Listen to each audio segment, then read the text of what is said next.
Adventure 12. The Adventure of the Abbey Grange. It was on a bitterly cold and frosty morning towards the end of the winter of '97 that I was awakened by a tugging at my shoulder. It was Holmes. The candle in his hand shone upon his eager, stooping face, and told me at a glance that something was amiss. "Come, Watson, come," he cried. "The game is afoot. Not a word. Into your clothes and come." 10 minutes later we were both in a cab and rattling through the silent streets on our way to Charing Cross station. The first faint winter's dawn was beginning to appear, and we could dimly see the occasional figure of an early workman as he passed us, blurred and indistinct in the opalescent London reek. Holmes nestled in silence into his heavy coat, and I was glad to do the same, for the air was most bitter, and neither of us had broken our fast. It was not until we had consumed some hot tea at the station and taken our places in the Kentish train that we were sufficiently thawed, he to speak and I to listen. Holmes drew a note from his pocket and read aloud. "Abbey Grange, Marsham, Kent, 3:30 a.m.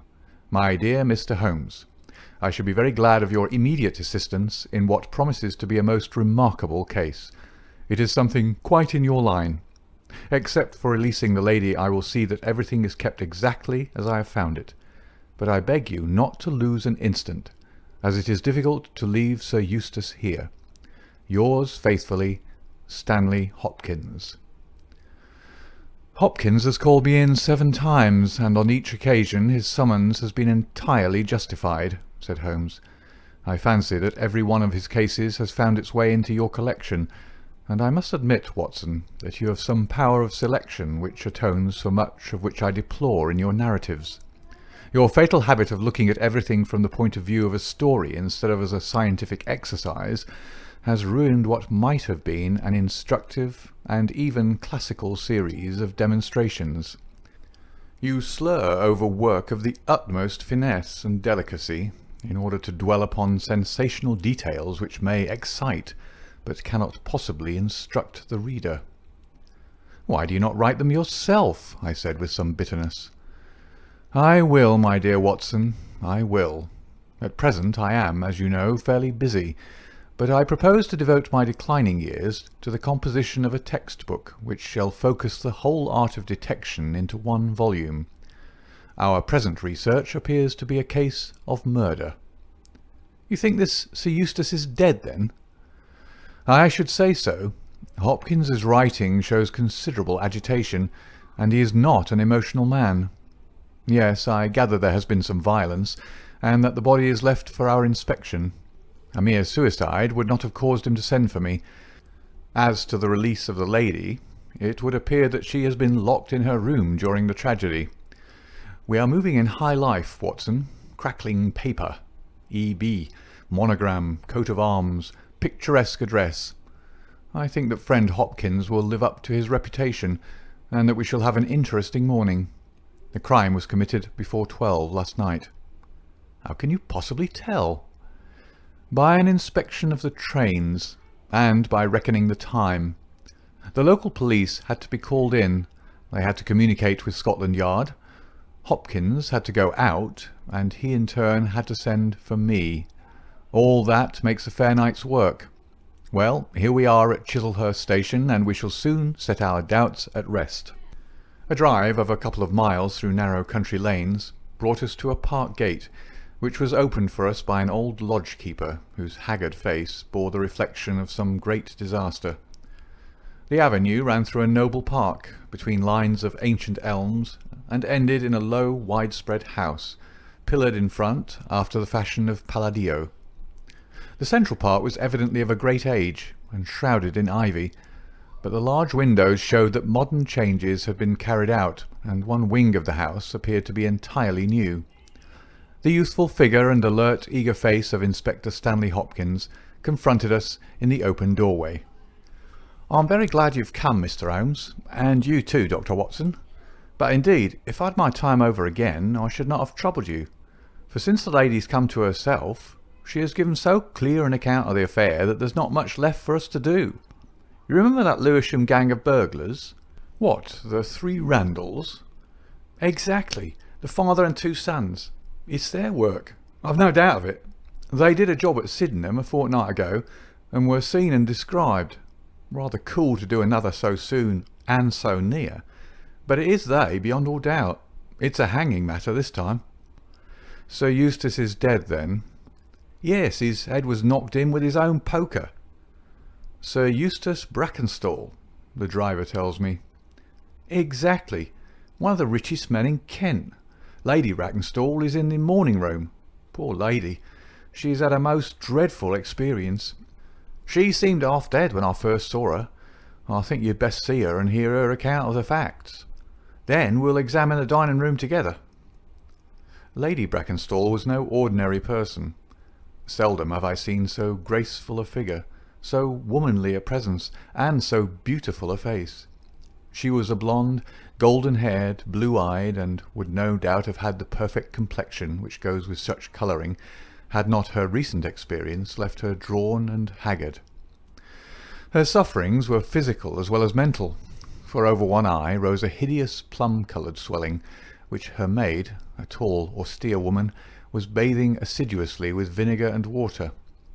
The lady lay back exhausted upon her couch, but her quick, observant gaze as we entered the room, and the alert expression of her beautiful features, showed that neither her wits nor her courage had been shaken by her terrible experience. She was enveloped in a loose dressing-gown of blue and silver, but a black sequin-covered dinner-dress lay upon the couch beside her. "I have told you all that happened, Mr. Hopkins," she said wearily. "Could you not repeat it for me? Well, if you think it necessary, I will tell these gentlemen what occurred. Have they been in the dining-room yet?" "I thought they had better hear your ladyship's story first." "I shall be glad when you can arrange matters. It is horrible to me to think of him still lying there." She shuddered, and buried her face in her hands.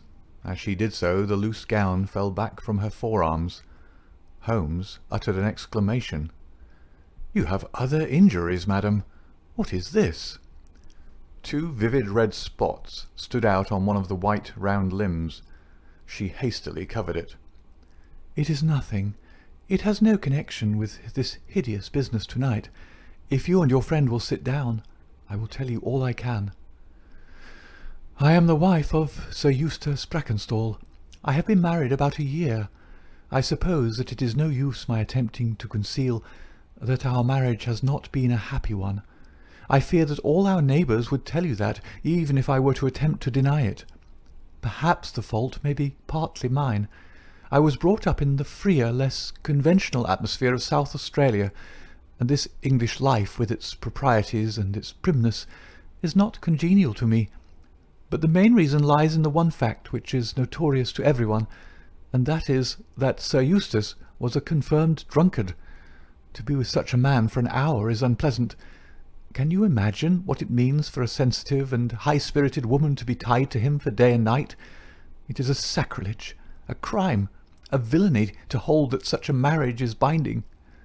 I say that these monstrous laws of yours will bring a curse upon the land. God will not let such wickedness endure." For an instant she sat up, her cheeks flushed and her eyes blazing from under the terrible mark upon her brow. Then she strong, soothing hand of the austere maid drew her head down onto the cushion, and the wild anger died away into passionate sobbing. At last she continued, "I will tell you about last night. You are aware, perhaps, that in this house all the servants sleep in the modern wing. This central block is made up of the dwelling rooms, with the kitchen behind and our bedroom above. My maid, Teresa, sleeps above my room. There is no one else, and no sound could alarm those who are in the farther wing. This must have been well known to the robbers, or they would not have acted as they did. Sir Eustace retired about 10:30. The servants had already gone to their quarters. Only my maid was up, and she had remained in her room at the top of the house until I needed her services. I sat until after 11 in this room, absorbed in a book. Then I walked round to see that all was right before I went upstairs. It was my custom to do this myself, for, as I have explained, Sir Eustace was not always to be trusted. I went into the kitchen, the butler's pantry, the gun-room, the billiard-room, the drawing-room, and finally the dining-room. As I approached the window, which is covered with thick curtains, I suddenly felt the wind blow upon my face, and realized that it was open. I flung the curtain aside, and found myself face to face with a broad-shouldered elderly man who had just stepped into the room. The window is a long French one which really forms a door leading to the lawn. I held my bedroom candle lit in my hand, and by its light, behind the first man, I saw two others who were in the act of entering. I stepped back, but the fellow was on me in an instant. He caught me first by the wrist and then by the throat. I opened my mouth to scream, but he struck me a savage blow with his fist over the eye and felled me to the ground. I must have been unconscious for a few minutes, for when I came to myself I found that they had torn down the bell rope and had secured me tightly to the oaken chair which stands at the head of the dining-room table. I was so firmly bound that I could not move, and a handkerchief round my mouth prevented me from uttering a sound. It was at this instant that my unfortunate husband entered the room. He had evidently heard some suspicious sounds, and he came prepared for such a scene as he found. He was dressed in nightshirt and trousers, with his favourite blackthorn cudgel in his hand. He rushed at the burglars, but another, it was an elderly man, stooped, picked the poker out of the grate, and struck him a horrible blow as he passed. He fell with a groan, and never moved again. I fainted once more, but again it could only have been for a very few minutes, during which I was insensible. When I opened my eyes, I found that they had collected the silver from the sideboard, and they had drawn a bottle of wine which stood there. Each of them had a glass in his hand. I have already told you, have I not, that one was elderly, with a beard, and the others young, hairless lads. They might have been a father with his two sons. They talked together in whispers. Then they came over and made sure that I was securely bound. Finally they withdrew, closing the window after them. It was quite a quarter of an hour before I got my mouth free. When I did so, my screams brought the maid to my assistance. The other servants were soon alarmed, and we sent for the local police, who instantly communicated with London. That is really all that I can tell you, gentlemen, and I trust that it will not be necessary for me to go over so painful a story again. "Any questions, Mr. Holmes?" asked Hopkins. "I will not impose any further tax upon Lady Brackenstall's patience and time," said Holmes. "Before I go into the dining-room, I should like to hear your experience." He looked at the maid. "I saw the man before ever they came into the house," said she. "As I sat by my bedroom window, I saw 3 men in the moonlight down by the lodge gate yonder, but I thought nothing of it at the time. It was more than an hour after that I heard my mistress scream, and down I ran to find her, poor lamb, just as she says, and him on the floor with his blood and brains over the room. It was enough to drive a woman out of her wits, tied there, and her very dress spotted with him. But she never wanted courage, did Miss Mary Fraser of Adelaide, and Lady Brackenstall of Abbey Grange hasn't learned new ways. You've questioned her long enough, you gentlemen, and now she's coming to her own room, just with her old Teresa, to get the rest that she badly needs." With a motherly tenderness, the gaunt woman put her arm round her mistress and led her from the room. "She's been with her all her life," said Hopkins. "Nursed her as a baby, and came with her to England when they first left Australia 18 months ago. Teresa Wright is her name, and the kind of maid you don't pick up nowadays. This way, Mr. Holmes, if you please." The keen interest had passed out of Holmes's expressive face, and I knew that with the mystery all the charm of the case had departed. There still remained an arrest to be effected, but what were these commonplace rogues that he should soil his hands with them? An abstruse and learned specialist, who finds that he has been called in for a case of measles, would experience something of the annoyance which I read in my friend's eyes. Yet the scene in the dining-room of the Abbey Grange was sufficiently strange to arrest his attention and to recall his waning interest. It was a very large and high chamber, with carved oak ceiling, oaken panelling, and a fine array of deer's heads and ancient weapons around the walls. At the further end from the door was the high French window of which we had heard. 3 smaller windows on the right-hand side filled the apartment with cold winter sunshine. On the left was a large, deep fireplace, with a massive, overhanging oak mantelpiece. Beside the fireplace was a heavy oaken chair with arms and crossbars at the bottom. In and out through the open woodwork was woven a crimson cord, which was secured at each side to the crosspiece below. In releasing the lady, the cord had been slipped off her, but the knots with which it had been secured still remained. These details only struck our attention afterwards, for our thoughts were entirely absorbed by the terrible object which lay upon the tiger-skin hearthrug in front of the fire. It was the body of a tall, well-made man about 40 years of age. He lay upon his back, his face upturned, with his white teeth grinning through his short black beard. His 2 clenched hands were raised above his head, and a heavy blackthorn stick lay across them. His dark, handsome, aquiline features were convulsed into a spasm of vindictive hatred which had set his dead face in a terribly fiendish expression. He had evidently been in his bed when the alarm had broken out, for he wore a foppish embroidered nightshirt, and his bare feet projected from his trousers. His head was horribly injured, and the whole room bore witness to the savage ferocity of the blow which had struck him down. Beside him lay the heavy poker, bent into a curve by the concussion. Holmes examined both it and the indescribable wreck which it had wrought. "He must be a powerful man, this elder Randall," he remarked. "Yes," said Hopkins. "I have some record of the feller, and he's a rough customer. You should have no difficulty in getting him." "Not the slightest.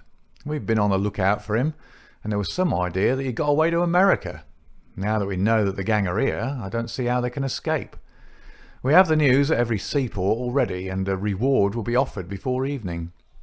What beats me is how they could have done so mad a thing, knowing that the lady could describe them, and that we could not fail to recognise the description." "Exactly. One would have expected that they would silence Lady Brackenstall as well." "They may not have realised," I suggested, "that she'd recovered from her faint." "That is likely enough. If she seemed to be senseless, they would not take her life.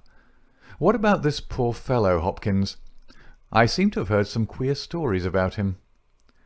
"He was a good-hearted man when he was sober, but a perfect fiend when he was drunk, or rather when he was half-drunk, for he seldom really went the whole way. The devil seemed to be in him at such times, and he was capable of anything. From what I hear, in spite of all his wealth and his title, he very nearly came our way once or twice.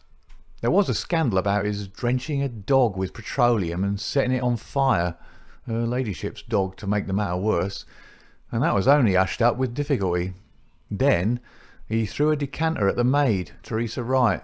There was trouble about that. On the whole, and between ourselves, it would be a brighter house without him. What are you looking at now?" Holmes was down on his knees, examining with great attention the knots upon the red cord with which the lady had been secured. Then he carefully scrutinized the broken and frayed end where it had snapped off when the burglar had dragged it down. "When this was pulled down, the bell in the kitchen must have rung loudly," he remarked. "No one could hear it. The kitchen stands right at the back of the house." "How did the burglar know no one would hear it? How dared he pull at a bell rope in that reckless fashion?" "Exactly, Mr. Holmes, exactly. You put the very question which I've asked myself again and again. There can be no doubt that this fellow must have known the house and its habits. He must have perfectly understood that the servants would all be in bed at that comparatively early hour, and that no one could possibly hear a bell ring in the kitchen. Therefore, he must have been in close league with one of the servants. Surely that is evident. But there are 8 servants, and all of them good character." "Other things being equal," said Holmes, "one would expect the one at whose head the master threw a decanter, and yet that would involve treachery towards the mistress to whom the woman seems devoted." Well, well. The point is a minor one, and when you have Randall you will probably find no difficulty in securing his accomplice. The lady's story certainly seems to be corroborated, if it needed corroboration, by every detail which we see before us. He walked to the French window and threw it open. There are no signs here, but the ground is iron hard, and one would not expect them. I see that these candles in the mantelpiece have been lighted. Yes, it was by their light and that of the lady's bedroom candle that the burglars saw their way about. And what did they take?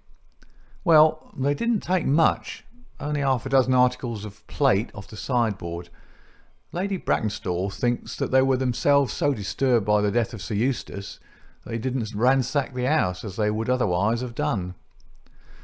No doubt that is true, and yet they drank some wine, I understand. To steady their nerves. Exactly. These 3 glasses upon the sideboard have been untouched, I suppose. Yes, and the bottle stands as they left it. Let us look at it. Hello? Hello? What is this? The 3 glasses were grouped together, all of them tinged with wine, and one of them containing some dregs of beeswing. The bottle stood near them, 2/3 full, and beside it lay a long, deeply stained cork. Its appearance and the dust upon the bottle showed that it was no common vintage which the murderers had enjoyed. A change had come over Holmes's manner. He had lost his listless expression, and again I saw an alert light of interest in his keen, deep-set eyes. He raised the cork and examined it minutely. "How did they draw it?" he asked. Hopkins pointed to a half-opened drawer. In it lay some table linen and a large corkscrew. "Did Lady Brackenstall say that screw was used?" "No. You remember that she was senseless at the moment when the bottle was opened?" "Quite so. As a matter of fact, that screw was not used. This bottle was opened by a pocket screw, probably contained in a knife and not more than 1.5 inches long. If you'll examine the top of the cork, you will observe that the screw was driven in 3 times before the cork was extracted. It has never been transfixed. This long screw would have transfixed it and drawn it up with a single pull. When you catch this fellow, you will find that he has one of these multiplex knives in his possession." "Excellent," said Hopkins. "But these glasses do puzzle me, I confess. Lady Brackenstall actually saw the 3 men drinking, did she not?" "Yes, she was clear about that." "Then there is an end of it. What more is to be said? And yet you must admit that the 3 glasses are very remarkable, Hopkins." "What? You see nothing remarkable?" "Well, well, let it pass. Perhaps when a man has special knowledge and special powers like my own, it rather encourages him to seek a complex explanation when a simpler one is at hand. Of course, it must be a mere chance about the glasses. Well, good morning, Hopkins. I don't see that I can be of any use to you, and you appear to have your case very clear. You'll let me know when Randall is arrested, and any further developments which may occur. I trust that I shall soon have to congratulate you upon a successful conclusion. Come, Watson, I fancy that we may employ ourselves more profitably at home." During our return journey, I could see by Holmes's face that he was much puzzled by something which he had observed. Every now and then, by an effort, he would throw off the impression and talk as if the matter were clear, but then his doubts would settle down upon him again, and his knitted brows and abstracted eyes would show that his thoughts had gone back once more to the great dining-room of the Abbey Grange, in which this midnight tragedy had been enacted. At last, by a sudden impulse, just as our train was crawling out of a suburban station, he sprang onto the platform and pulled me out after him. "Excuse me, my dear fellow," said he, as we watched the rear carriages of our train disappearing round a curve. "I am sorry to make you the victim of what may seem a mere whim, but on my life, Watson, I simply can't leave that case in this condition. Every instinct that I possess cries out against it. It's wrong. It's all wrong. I'll swear that it's wrong. and yet the lady's story was complete. The maid's corroboration was sufficient. The detail was fairly exact. What have I to put up against that? 3 wine-glasses. That is all. But if I had not taken things for granted, if I had examined everything with the case with which I should have shown had we approached the case de novo, and had no cut-and-dried story to warp my mind, should I not then have found something more definite to go upon? Of course I should. Sit down on this bench, Watson, until a train for Chislehurst arrives, and allow me to lay the evidence before you, imploring you in the first instance to dismiss from your mind the idea that anything which the maid or her mistress may have said must necessarily be true. The lady's charming personality must not be permitted to warp our judgment. Surely there are details in her story which, if we looked at in cold blood, would excite our suspicion. These burglars made a considerable haul at Sydenham a fortnight ago. Some account of them and of their appearance was in the papers, and would naturally occur to anyone who wished to invent a story in which imaginary robbers should play a part. As a matter of fact, burglars who have done a good stroke of business are, as a rule, only too glad to enjoy the proceeds in peace and quiet, without embarking on another perilous undertaking. Again, it is unusual for burglars to operate at so early an hour. It is unusual for burglars to strike a lady to prevent her screaming, since one would imagine that was the sure way to make her scream. It is unusual for them to commit murder when their numbers are sufficient to overpower one man. It is unusual for them to be content with a limited plunder when there was much more within their reach. And finally, I should say that it was very unusual for such men to leave a bottle half empty. How do all these unusuals strike you, Watson? Their cumulative effect is certainly considerable, and yet each of them is quite possible in itself. The most unusual thing of all, as it seems to me, is that the lady should be tied to the chair. Well, I am not so clear about that, Watson, for it is evident that they must either kill her or else secure her in such a way that she could not give immediate notice of their escape. But at any rate I have shown, have I not, that there is a certain element of improbability about the lady's story. And now, on the top of this, comes the incident of the wine-glasses. What about the wine-glasses? Can you see them in your mind's eye? I see them clearly. We are told that 3 men drank from them. Does that strike you as likely? Why not? There was wine in each glass. Exactly. But there was beeswing only in 1 glass. You must have noticed that fact. What does that suggest to your mind? The last glass filled will be most likely to contain beeswing? Not at all. The bottle was full of it, and it is inconceivable that the first 2 glasses were clear and the third heavily charged with it. There are 2 possible explanations, and only 2. One is that after the second glass was filled, the bottle was violently agitated, and so the third glass received the beeswing. That does not appear probable. No, I am sure that I am right. What then do you suppose? That only 2 glasses were used, and that the dregs of both were poured into a third glass, so as to give the false impression that 3 people had been here. In that way all the beeswing would be in the last glass, would it not? Yes, I am convinced that this is so.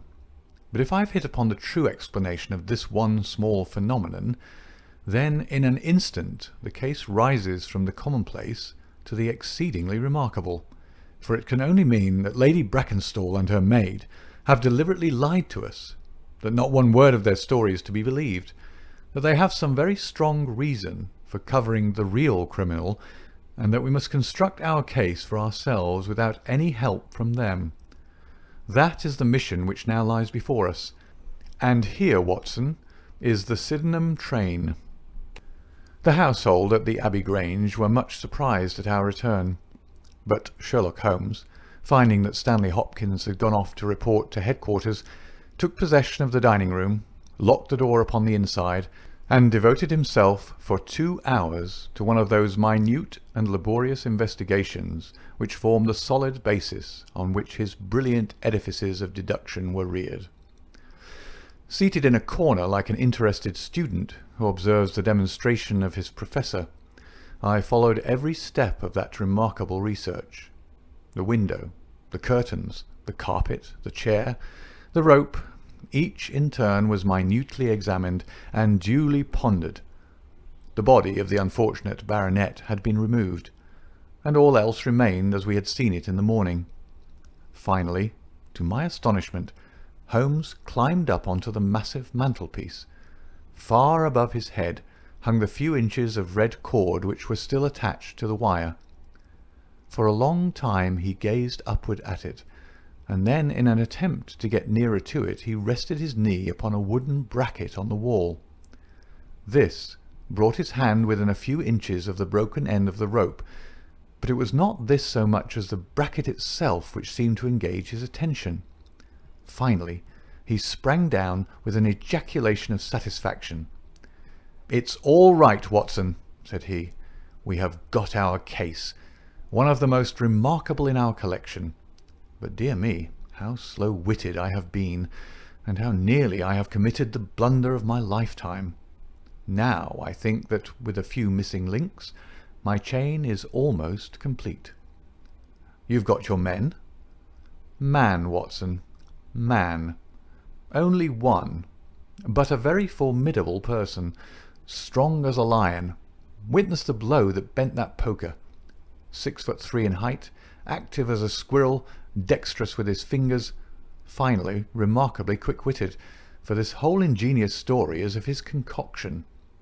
Yes, Watson, we have come upon the handiwork of a very remarkable individual, and yet in that bell-rope he has given us a clue which should not have left us a doubt." "Where was the clue?" "Well, if you were to pull down a bell-rope, Watson, where would you expect it to break? Surely at the spot where it is attached to the wire. Why should it break 3 inches from the top, as this one has done?" "Because it's frayed there?" "Exactly. This end, which we can examine, is frayed. He was cunning enough to do that with his knife. But the other end is not frayed. You could not observe that from here, but if you were on the mantelpiece you would see that it is cut clean off without any mark of fraying whatever. You can reconstruct what occurred. The man needed the rope. He would not tear it down for fear of giving the alarm by ringing the bell. What did he do? He sprang up on the mantelpiece, could not quite reach it, put his knee on the bracket, you will see the impression in the dust, and so got his knife to bear upon the cord. I could not reach the place by at least 3 inches, from which I infer that he is at least 3 inches a bigger man than I. Look at that mark upon the seat of the oaken chair. What is it?" "Blood." "Undoubtedly it is blood. This alone puts the lady's story out of court. If she was seated on the chair when the crime was done, how come the mark? No, no. She was placed in the chair after the death of her husband. I'll wager that the black dress shows a corresponding mark to this. We have not yet met our Waterloo, Watson, but this is our Marengo, for it begins in defeat and ends in victory. I should like now to have a few words with the nurse Teresa. We must be wary for a while, if we are to get the information which we want." She was an interesting person, this stern Australian nurse, taciturn, suspicious, ungracious. It took some time before Holmes's pleasant manner and frank acceptance of all that she said thawed her into a corresponding amiability. She did not attempt to conceal her hatred for her late employer. "Yes, sir, it is true that he threw the decanter at me. I heard him call my mistress a name, and I told him that he should not dare speak to her as if her brother had been there. Then it was that he threw it at me.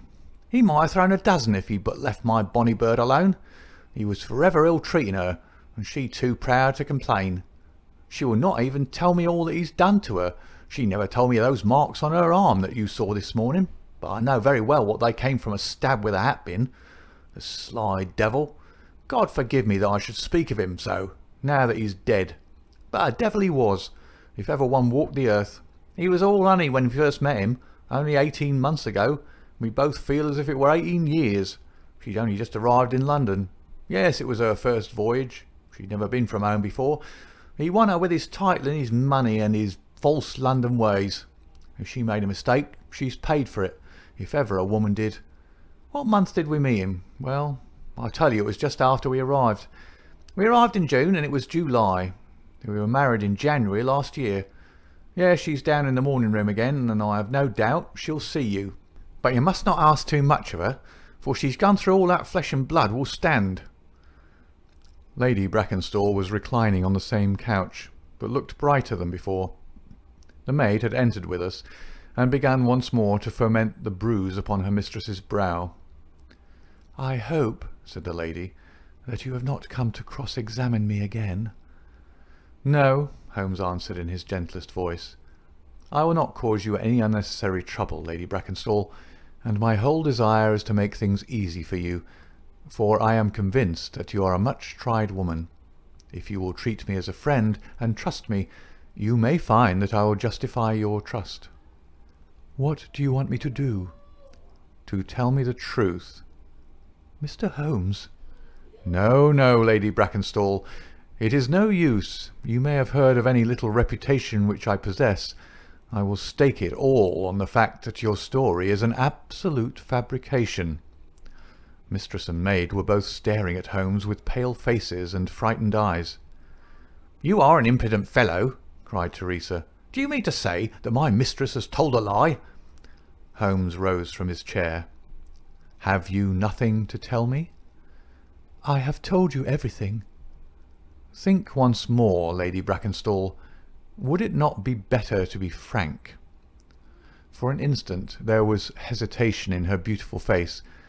Then some new strong thought caused it to set like a mask. "I have told you all I know." Holmes took his hat and shrugged his shoulders. "I am very sorry," he said, and without another word we left the room and the house. There was a pond in the park, and to this my friend led the way. It was frozen over, but a single hole was left for the convenience of a solitary swan. Holmes gazed at it, and then passed on to the lodge gate. There he scribbled a short note for Stanley Hopkins, and left it with the lodge-keeper. It may be a hit or it may be a miss, but we are bound to do something for friend Hopkins, just to justify this second visit, said he. I will not quite take him into my confidence yet. I think our next scene of operations must be the shipping office of the Adelaide-Southampton line, which stands at the end of Pall Mall, if I remember right. There is a second line of steamers which connect South Australia with England, but we will draw the larger cover first. Holmes's card sent in to the manager ensured instant attention, and he was not long in acquiring all the information he needed. In June of '95, only one of their line had reached a home port. It was the Rock of Gibraltar, their largest and best boat. A reference to the passenger list showed that Miss Fraser of Adelaide, with her maid, had made the voyage in her. The boat was now somewhere south of the Suez Canal on her way to Australia. Her officers were the same as in '95, with one exception. The first officer, Mr. Jack Crocker, had been made a captain and was to take charge of their new ship, the Bass Rock, sailing in 2 days' time from Southampton. He lived at Sydenham, but he was likely to be in that morning for instructions if we cared to wait for him. No, Mr. Holmes had no desire to see him, but would be glad to know more about his record and character. His record was magnificent. There was not an officer in the fleet to touch him. As to his character, he was reliable on duty, but a wild, desperate fellow off the deck of his ship, hot-headed, excitable, but loyal, honest, and kind-hearted. That was the pith of the information with which Holmes left the office of the Adelaide-Southampton Company. Thence he drove to Scotland Yard, but instead of entering, he sat in his cab with his brows drawn down, lost in profound thought. Finally, he drove round to the Charing Cross telegraph office, sent off a message, and then, at last, we made for Baker Street once more. "No, I couldn't do it, Watson," said he, as we re-entered our room. "Once that warrant was made out, nothing on earth would save him. Once or twice in my career I feel that I have done more real harm by my discovery of the criminal than ever he had done by his crime. I have learned caution now, and I had rather play tricks with the law of England than with my own conscience. Let us know a little more before we act." Before evening we had a visit from Inspector Stanley Hopkins. Things were not going very well with him. "I believe you are a wizard, Mr. Holmes. I really do sometimes think that you have powers that are not human.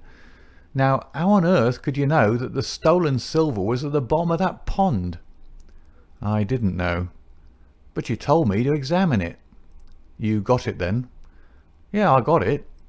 "I am very glad if I have helped you." "But you haven't helped me. You've made the affair more difficult. What sort of burglars are they who steal silver and then throw it in the nearest pond?"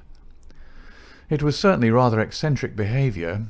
I was merely going on the idea that if the silver had been taken by persons who did not want it, who merely took it for a blind, as it were, then they would naturally be anxious to get rid of it."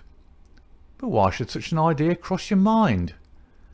"Well, I thought it was possible, when they came out through the French window. There was the pond with one tempting little hole in the ice right in front of their noses. Could there be a better hiding place?" "Ah, a hiding place. That's better," cried Stanley Hopkins. Yeah, I see it all now. It was early. There were folk upon the roads. They were afraid of being seen with the silver, so they sank it in the pond, intending to return for it when the coast was clear." "Excellent, Mr. Holmes. That's better than your idea of a blind." "Quite so. You have got an admirable theory. I have no doubt that my own ideas were quite wild, but you must admit that they have ended in discovering the silver." "Yes, sir, yes. It was all your doing. But I've had a bad setback." "A setback?" "Yes, Mr. Holmes. The Randall gang were arrested in New York this morning." "Dear me, Hopkins. That is certainly rather against your theory that they committed a murder in Kent last night." "It is fatal, Mr. Holmes. Absolutely fatal. Still, there are other gangs of three besides the Randalls, or it may be some new gang of which the police have never heard." "Quite so. It is perfectly possible. What, are you off?" "Yes, Mr. Holmes. There's no rest for me until I've got to the bottom of the business. I suppose you have no hint to give me?"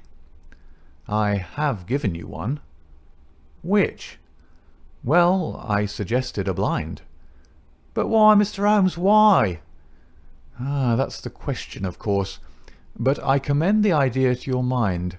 You might possibly find that there was something in it. You won't stop for dinner? Well, good-bye, and let us know how you get on." Dinner was over, and the table cleared before Holmes alluded to the matter again. He had lit his pipe, and held his slippered feet to the cheerful blaze of the fire. Suddenly he looked at his watch. "I expect developments, Watson." "When?" "Now. Within a few minutes. I dare say you thought I acted rather badly to Stanley Hopkins just now." "I trust your judgment." "A very sensible reply, Watson.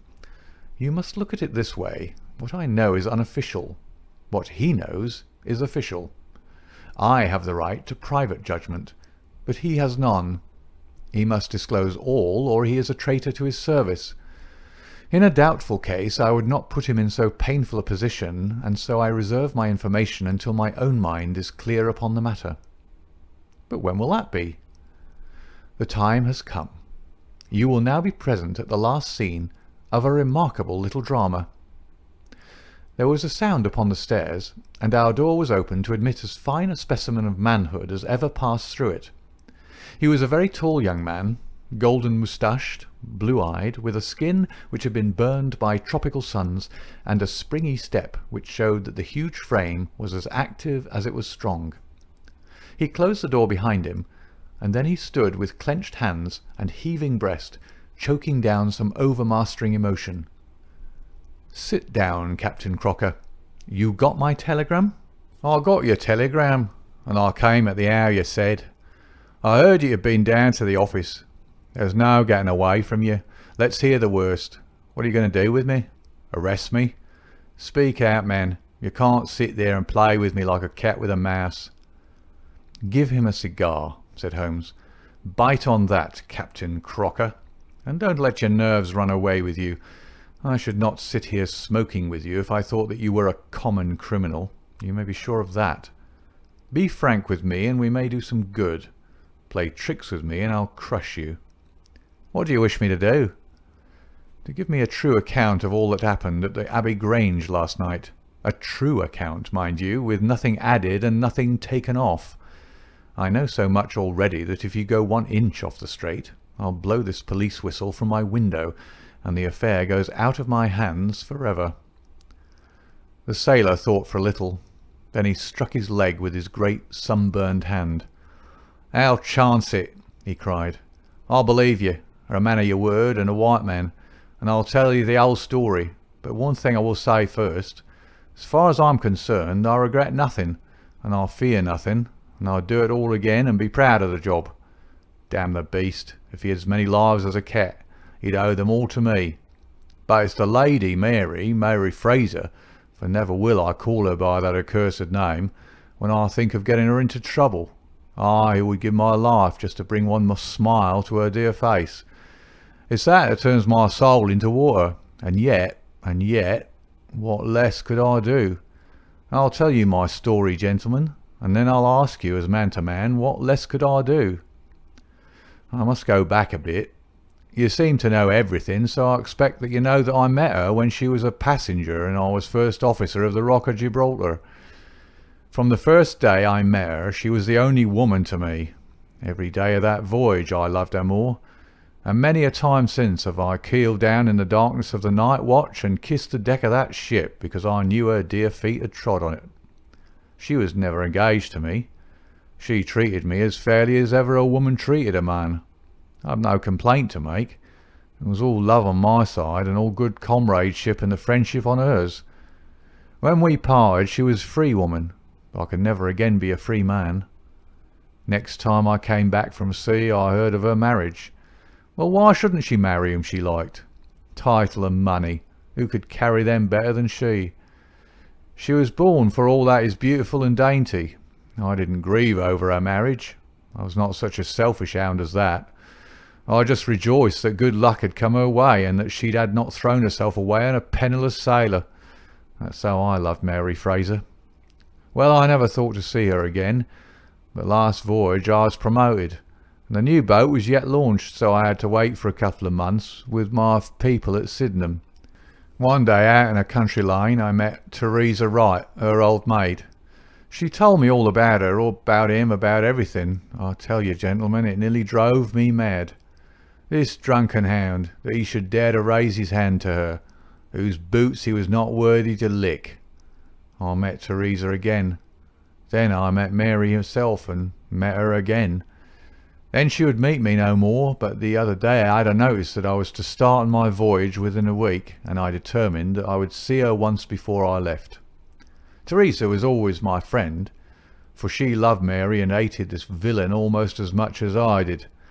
From her I learned the ways of the house. Mary used to sit up reading in her own little room downstairs. I crept round there last night and scratched at the window. At first she would not open to me, but in her heart I know that now she loves me, and she could not leave me in the frosty night. She whispered to me to come round to the big front window, and I found it open before me, so as to let me into the dining room. Again I heard from her own lips things that made my blood boil, and again I cursed this brute who mishandled the woman I loved. Well, gentlemen, I was standing with her just inside the window, in all innocence, as God is my judge, when he rushed like a madman into the room, called her the vilest name that a man could use to a woman, and welted her across the face with the stick he had in his hand. I had sprung for the poker, and it was a fair fight between us. See here on my arm, where his first blow fell. Then it was my turn, and I went through him as if he'd been a rotten pumpkin. Do you think I was sorry? Not I. It was his life or mine, but far more than that, it was his life or hers, For how could I leave her in the power of this madman? That was how I killed him. Was I wrong? Well then, what would either of you gentlemen have done if you had been in my position? She had screamed when he struck her, and that brought old Teresa down from the room above. There was a bottle of wine on the sideboard, and I opened it and poured a little between Mary's lips, for she was half dead with shock. Then I took a drop myself. Teresa was as cool as ice, and it was her plot as much as mine. We must make it appear that burglars had done the thing. Teresa kept on repeating our story to her mistress, while I swarmed up and cut the rope of the bell. Then I lashed her in a chair and frayed out the end of the rope to make it look natural, else they would wonder how in the world a burglar could have got there to cut it. Then I gathered up a few plates and pots of silver to carry out the idea of the robbery, and there I left them, with orders to give the alarm when I had a quarter of an hour's start. I dropped the silver into the pond and made off for Sydenham, feeling that for once in my life I had done a real good night's work. And that's the truth, and the old truth, Mr. Holmes, if it cost me my neck." Holmes smoked for some time in silence, and he crossed the room and shook our visitor by the hand. "That's what I think," said he.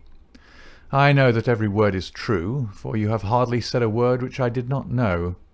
No one but an acrobat or a sailor could have got up to that bell rope from the bracket, and no one but a sailor could have made the knots with which the cord was fastened to the chair. Only once had this lady been brought into contact with sailors, and that was on her voyage. And it was someone of her own class of life, since she was trying hard to shield him, and so showing that she loved him. You see how easy it was for me to lay my hands upon you when once I had started upon the right trail. I thought the police never could have seen through our dodge.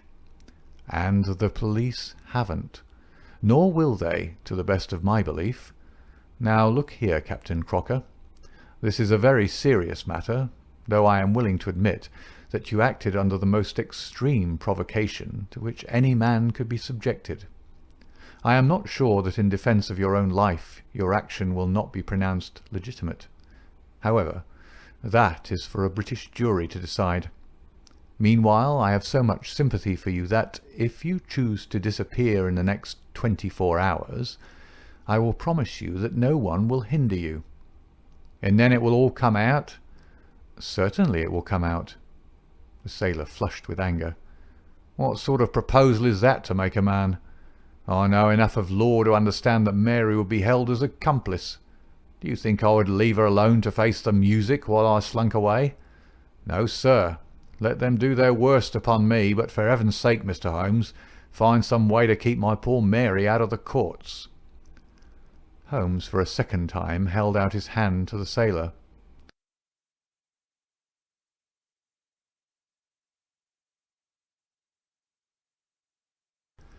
"I was only testing you, and you ring true every time. Well, it is a great responsibility that I take upon myself, but I have given Hopkins an excellent hint, and if he can't avail himself of it, I can do no more. See here, Captain Crocker, we'll do this in due form of law. You are the prisoner.